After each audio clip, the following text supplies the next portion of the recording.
Ένα χρόνιο αίτημα που υπήρχε στο Δημαρχείο με την πρόσβαση σε αυτό λύθηκε με την παρέμβαση της Δημοτικής Αρχής και από τον ίδιο τον Δήμαρχο με την κατασκευή ασανσέρ. Άτομα με αναπηρία, ηλικιωμένοι και γενικά άτομα που είχαν πρόβλημα με την πρόσβαση στο Δημαρχείο λύθηκε με την κατασκευή του ασανσέρ και μπορούν εύκολα πλέον να επισκέπτονται το Δημαρχείο. Θέλουμε να δημιουργήσουμε μια πόλη ευπρόσδεκτη για τα άτομα με αναπηρία και όχι μόνο για τα άτομα με αναπηρία. Είναι πάρα πολλά τα άτομα που έχουν πρόβλημα πρόσβασης στο Δημαρχείο, αλλά και γενικά και σε άλλες υπηρεσίες του Δήμου. Και αυτό επιβαρύνεται από τη μορφολογία του εδάφους με τις απότομες κατηφόρες και ανηφόρες που έχει.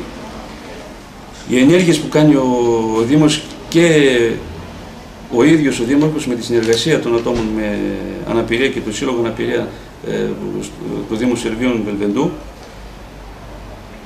είναι να διευκολύνει την κίνηση των ΑΜΕΑ μέσα στην πόλη και στα δημοτικά κτίρια, αθλητικούς και πολιτιστικούς χώρους, σχολεία, πεζοδρόμια, τοποθετώντας όπου χρειάζεται ράμπες και όπου χρειάζεται ειδικό ανελκυστήρα, για να υπάρχει εύκολη πρόσβαση σε αυτούς τους χώρους.